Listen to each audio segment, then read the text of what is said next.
ஹரிநாராயண துரித நிவாரண பரமானந்த சதாசிவ சங்கர நாளென் செய்யும் வினைதானென் செய்யும் என நாடி வந்த கோல் என் செய்யும் கொடுங்கூற்று என் செய்யும் குமரேசர் இரு தாளும் சிலம்பும் சதங்கையும் தண்டையும் சண்முகம் தோளும் கடம்பும் எனக்கு முன்னே வந்து தோன்றினே.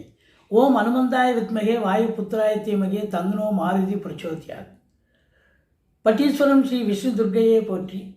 உலகெங்கிலும் வாழ்ந்து கொண்டிருக்கும் ஸ்ரீராம் ஆஸ்ட்ரோ யூடியூப் சேனல் நேயர்களுக்கு டாக்டர் சைதை ராஜாவின் அன்பான வணக்கங்கள்.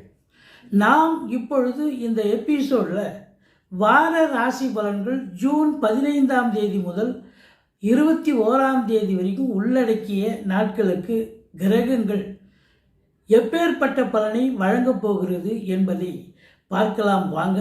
இந்த வாரம் முழுவதும் தேய்பிறை நாட்களே. இதுவரைக்கும் எங்கள் சேனலை பார்த்து கொண்டிருக்கும் அன்பர்கள் சப்ஸ்கிரைப் செய்யாதவர்கள் சப்ஸ்கிரைப் செய்து கொள்ளும்படி கேட்டுக்கொள்கிறோம். ரைட் சைடில் சப்ஸ்கிரைப் இருக்கும், பெல் பட்டன் இருக்கும். ரெண்டுத்தையும் ப்ரெஸ் பண்ணிங்கன்னா அடுத்த நொடியே எங்களுடைய வீடியோ உங்களை நோக்கி வர துவங்கிவிடும். இந்த வார கிரகங்களுடைய சஞ்சார நிலைகளை நாம் பார்க்கலாம். மேஷத்தில் சுக்கிர பகவான், சூரியன், புதன், குரு மிதுன ராசியில் இருக்கிறார்கள். செவ்வாய், கேது சிம்மத்தில் சஞ்சாரம் செய்கிறார்கள். சந்திரன் மகரத்தில் இருக்கிறார். அவர் 2.25 நாள் இருப்பார். வார இறுதியில் மேஷம் சென்று பலனை தருகிறார். ராகு பகவான் கும்பத்தில் சஞ்சாரம் செய்கிறார். சனி பகவான் மீனத்தில் சஞ்சாரம் செய்கிறார். இப்போ கிரகங்களுடைய சஞ்சார நிலைகளை பார்த்தோம். இனி ஒவ்வொரு ராசியாக பலன்களை பார்க்கலாமா? மிதுன ராசி அன்பர்களுக்கு வணக்கம். மிதுன ராசி காலபுருஷனுக்கு 3வது ராசி. மிருகசீரிஷம் 3-4 பாதங்கள், திருவாதிரை, புனர்பூசம் 1, 2, 3 பாதங்கள் உள்ளடக்கியது. இந்த ராசி அதிபதி எங்கே இருக்கார் அப்படின்னா, இப்போ ராசிநாதன் ராசியில் தான் இருக்கார். புதன் சூரியனும் இணைந்திருக்கார். குருவோடு 3 கிரகங்கள் இருக்குது. சிறப்பாக இருக்குது. இந்த ராசியில் பிறந்த அன்பர்களுக்கு இந்த வாரம் எப்படி இருக்க போகுது அப்படின்னு பார்த்தீங்கன்னா சூப்பராக இருக்குங்க. சாதிக்க போகிறீங்க அப்படின்னு சொல்லலாம். அதாவது ராசிநாதன் இன்னும் 12 மாதமாக உங்களுக்கு அங்கே உட்கார போகிறாரு, ராசியில் இருக்க போகிறாரு. அவர் இருக்கிறதோ 1 மாதம். மாத கிரகங்கள் தானே. அப்போ அந்த 1 மாத காலங்கள் அந்த ராசிக்கு அந்த ராசிநாதன் செய்யலைன்னா அப்போ வேறு யார் செய்ய போகிறாங்க? அப்போது கண்டிப்பாக இந்த மிதுன ராசியில் பிறந்த அன்பர்களுக்கு இந்த வாரம் பொற்காலம் என்று சொன்னால் மிகையாகாது. ராசியில் குரு பகவானும் இருக்கார், புத பகவானும் இருக்கார். அப்போது புதன் குரு இணைவு என்று சொன்னாலே ஒரு மாபெரும் இணைவு. கல்வி நிறுவனங்கள், சூரியனும் இருக்கார். கல்வி நிறுவனங்கள், கல்வியாளர்கள், கல்வி பயிலும் மாணவ செல்வங்கள் ரொம்ப பிரமாதமாக படிக்கக்கூடிய ஒரு தருணம்.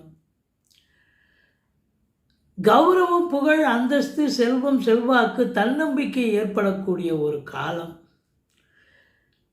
குறிப்பாக பார்த்தீங்கன்னா புதனுடைய ஆதிக்கம் நிறைந்த ஆசிரியர்கள், பேராசிரியர்கள், இலக்கியவாதிகள், சொற்பொழிவாளர்கள், மேடை பேச்சாளர்கள், வழக்கறிஞர்கள், ஜோதிடர்கள், டாக்குமெண்ட் ரைட்டர்ஸ், ஆடிட்டர்ஸ், லாயர்ஸ், இவங்க எல்லாருக்குமே ஒரு சிறப்பான நேரம், காலம் என்று சொன்னால் மிகையாகாது.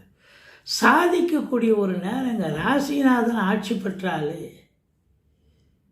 ஏதாவது ஒன்று அவங்கவுங்க தொழில் அவங்கவுங்க சாதிக்கணும் அப்படிங்கிற ஒரு நிலை நிச்சயமாக இருக்கா?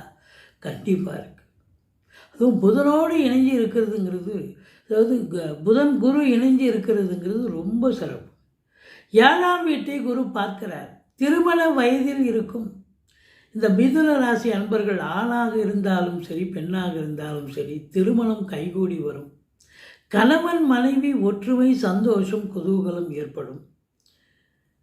சமூகத்தில் பேரு, புகழ், அந்தஸ்து உயரும். நண்பர்களால் நல்லது நடக்கும். கூட்டு தொழில் செய்கிற இடத்துல கூட்டாளிகள் ஆதரவாக இருந்து கூட்டு தொழில் சிறந்து விளங்குமா என்று சொன்னால் சிறப்பாக சென்று நல்ல சம்பாத்தியத்தை பார்க்க போகிறீர்கள் அப்படின்னு சொல்லணும்.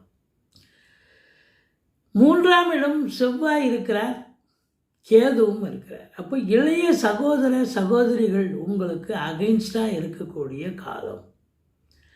இல்லை அவங்களுக்கு தேக ஆரோக்கிய குறைவு ஏற்பட்டு மருத்துவ செலவுகள் வைக்கும். மற்றபடி கேது 3ல் இருக்கிறது சிறப்பான, அது தனிப்பட்ட ரீதியில் 3ஆம் இடத்துல கேது இருக்கிறது ரொம்ப சிறப்புங்க, குறை ஒன்றும் இல்லை. 4ஆம் இடத்தை சனி பார்க்கிறார். இப்போ 4ஆம் இடத்தை சனி பகவான் பார்க்கிறார் என்று சொன்னால் மாத்ருஸ்தானம் என்று சொல்லக்கூடிய இடம். தாய்க்கு தேக ஆரோக்கிய குறைவு ஏற்படுமா? கண்டிப்பாக ஏற்படும். மருத்துவ செலவுகள் வைக்கும். தாய்க்கும் உங்களுக்கும் பகை இருக்கும், சண்டை சச்சரவு வரும். தாய் மாமன் வழி, அதாவது தாய் வழி சொந்தங்கள் உங்களுக்கு அகெயின்ஸ்டாக இருக்கக்கூடிய நேரம். அது மட்டும் இல்லை, வண்டி வாகனங்களை வச்சு பொழப்பு நடத்தக்கூடியவர்களுக்கு பொழப்பு நடக்குமா அப்படின்னா, சவாரிகள் கிடைக்கிற மாதிரி கிடைச்சி பாதியில் நின்று போய் பழுதாகக்கூடிய செலவு ஏற்படும். வீட்டுக்கு மெயின்டெனன்ஸ் செலவுன்னு ஒன்று ஒதுக்கி வச்சுருப்பீங்க, அது பார்த்தீங்கன்னா ஒரு மாதத்துக்கு உண்டான செலவு இந்த ஒரே வாரத்தில் காலி ஆகக்கூடிய ஒரு நிலை ஏற்படும். அப்போ எது ரொம்ப ரொம்ப முக்கியமோ அதை மட்டும் எடுத்து செஞ்சீங்கன்னு சொன்னால் ஓரளவுக்கு உங்களுக்கு பிபி சுகர் எதுவும் எகிராது. இல்லைன்னா உங்களுக்கு பிபி சுகர் வந்து மருத்துவமனைக்கு சென்று செலவுகளை ஏற்படுத்தக்கூடிய ஒரு காலகட்டமாகத்தான் இது விளங்கும். ஆதலால் மிகுந்த எச்சரிக்கையோடு இருங்கள். இந்த 4ஆம் இடத்தை சனி பார்க்குது அப்படின்னு சொன்னாலே இந்த அப்டாமன் என்று சொல்லக்கூடிய அடிவயிறு சம்பந்தப்பட்ட பிரச்சனைகள் கூட ஒரு சிலருக்கு வரும். பெண்களாக இருக்கும் பட்சத்தில் அது வந்து மாதவிடாய் பிரச்சனை, அதுபோல் ஏதாவது யூட்ரஸ் ப்ராப்ளம் அப்படி ஏதாவது ஒன்று வரும். ஆண்களுக்கு வயிற்றில் கட்டி இல்லை உஷ்ணமான நிலை ஏற்பட வாய்ப்புகள் இருக்குது. பேலன்ஸ்டு டயட் எடுத்துக்கணும். மற்றபடி 5ஆம் இடத்தை குரு பார்ப்பது குழந்தை பாக்கியம் இல்லாதவர்களுக்கு குழந்தை பேறு கிடைக்கும். குலதெய்வத்துடைய அனுகிரகம் 100% கிடைக்கக்கூடிய தருணம். பிள்ளைகளுடைய கல்வி வளர்ச்சி மேம்பாடு அடையக்கூடிய காலம். சீட்டாட்டம், race, lottery, speculation, online business, share market போன்றவற்றில் ஈடுபாடு காட்டுபவர்களுக்கு சந்தோஷமான ஒரு வாரம். மொத்தத்தில் சந்தோஷமாக இருக்க போகிறீங்க. 5ஆம் இடத்தை குரு பார்த்தாலே சந்தோஷத்துக்கு அளவே கிடையாது. ஜாலியாக இருக்கக்கூடிய நேரம். 7ஆம் வீட்டை குரு பார்க்குறது நம்ம சொல்லிட்டோம். திருமண வயதில் இருக்கும் அன்பர்களுக்கு திருமணம் கைகூடி வரும். கணவன் மனைவி ஒற்றுமை, நண்பர்களால் ஆதாயம், கூட்டு தொழில் சிறந்து விளங்கும் சொல்லியாச்சு. அடுத்தது இந்த 9ஆம் இடத்தில் ராகு இருக்கிறார். 9ஆம் இடத்துல ராகு இருந்தால் தந்தைக்கும் உங்களுக்கும் கருத்து வேறுபாடு வந்தாலும் குரு பார்க்க கோடி நன்மை. ஆதலால் தந்தைக்கு அதாவது சமூகத்தில் பேரு புகழ் அந்தஸ்து உயரும். தந்தையால் நல்லது நடக்கும். வெளிநாட்டு பயணம் செல்வீர்கள். அதற்கான அமைப்புகள் உங்களுக்கு உருவாகும். சாதிக்கக்கூடிய ஒரு நேரம். அந்நிய பொருளாதாரம் வீடு தேடி வரப்போகிறது. உள்நாட்டு வாணிபம், வெளிநாட்டு வாணிபம், ஏற்றுமதி இறக்குமதியாளர்கள், ஷேர் மார்க்கெட்டில் இன்வெஸ்ட் பண்ணுறவங்க, ஸ்பெக்குலேஷன் பண்ணுறவங்க, ஆன்லைன் பிஸ்னஸ் பண்ணுறவங்க, இவங்களுக்கெல்லாம் கூட சிறப்பான நேரம். 10ஆம் இடத்தில் சனி பகவான் இருப்பது என்னென்னா, அதிகப்படியான உழைப்பு தேவைப்படுகிறது. அதிகப்படியான உழைப்பு அப்படின்னு சொன்னால் உங்களுக்கு மேலாமணிக்காக வேலை பார்க்க முடியாது. 8 ஹவர் டியூட்டின்னா 10 ஹவர் 12 ஹவர் வேலை பார்க்க வேண்டிய சூழல். அது அரசாங்கமாகட்டும், தனியார் துறையாகட்டும், இல்லை சொந்த தொழிலே பண்ணக்கூடியவர்களுக்கு இந்த காலம் ஏதாவது ஒரு வேலை பளு இருந்து உங்களுக்கு கூடுதல் நேரத்தை கூடுதல் பணிச்சுமை இருக்கும் அப்படின்னு சொல்லக்கூடிய நிலை. அப்போ இன்புட் இருக்குன்னு சொன்னால் அவுட்புட் கண்டிப்பாக இருக்கத்தானங்க இருக்கும். அப்போ அதிகப்படியான லாபம் கண்டிப்பாக கிடைக்கும். அப்போ 11ல் சுக்கிரனே இருக்கார் அப்படின்னு சொன்னால் பெண்களால் அனுகூலம், ஆதாயம், நல்ல வருமானம் கிடைக்கும். சந்தோஷமாக இருப்பீங்க. இந்த சனி பகவான் 12ஆம் இடத்தை பார்க்கிறார். அயன சயன போகம். அப்போ 12ஆம் இடத்தை பார்ப்பதால் வேலைக்கு உண்ண மாட்டீங்க, உறங்க மாட்டீங்க. ஏன்னா நீங்கள் தான் நிறைய நேரம் வேலை பார்க்குறீங்களே. 10ல் சனி இருந்தால் கூடுதல் பணி சுமை அப்படின்னு சொல்கிறோம்ல. அப்போது வேலைக்கு உண்ண மாட்டீங்க, உறங்க மாட்டீங்க, டென்ஷனாக இருப்பீங்க. ஒரு சிலருக்கு அசுப செலவும் இருக்கும், சுப செலவும் இருக்கும்.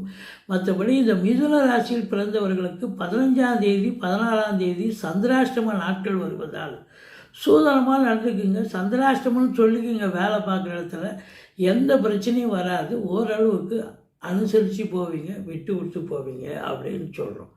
மற்றபடி இந்த பத்திரிகை துறை, மீடியா துறை, சினிமா இண்டஸ்ட்ரியில் வேலை பார்க்கக்கூடியவர்கள் இவங்களுக்கெல்லாம் பொற்காலம். அதாவது சினிமா நடிகர்கள், டெக்னீஷியன்கள், தொலைக்காட்சி கூட இருக்கலாம். எல்லாருக்குமே வேலை பார்க்கக்கூடிய அத்துணை அன்பர்களுக்கும் சிறப்பான நேரம். கதவுகள் திறக்கப்படும், வேலை வாய்ப்புகள் கிடைக்கும், நல்ல அக்ரிமெண்ட் சைன் பண்ணி ஏதாவது நல்ல சம்பாத்தியத்தை பார்க்கக்கூடிய ஒரு காலகட்டமாகத்தான் இது விளங்கப் போகிறது. மொத்தத்தில் பார்க்கும் பொழுது நீங்கள் வணங்க வேண்டிய தெய்வம் என்று சொன்னால் பட்டீஸ்வரம் ஸ்ரீ விஷ்ணு துர்க்கையை போற்றுங்கள். மற்றபடி குறை ஒன்றுமில்லை. இந்த வாரம் சாதிக்கக்கூடிய, சந்தோஷமாக இருக்கக்கூடிய ஒரு வாரமாகத்தான் விளங்கப் போகிறது. சரித்திரம் படைக்கப் போகிறீர்கள்.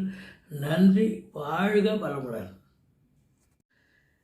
இதுவரைக்கும் எங்கள் சேனலை பார்த்து கொண்டிருக்கும் அன்பர்கள், எங்களுடைய சேனல் எங்கள் வீடியோ பிடிச்சிருக்கும் பட்சத்தில் நண்பர்களுக்கும் உறவினர்களுக்கோ இல்லை தெரிஞ்சவர்களுக்கோ நீங்கள் ஷேர் பண்ணுங்கள், சப்ஸ்கிரைப் பண்ணுங்கள்.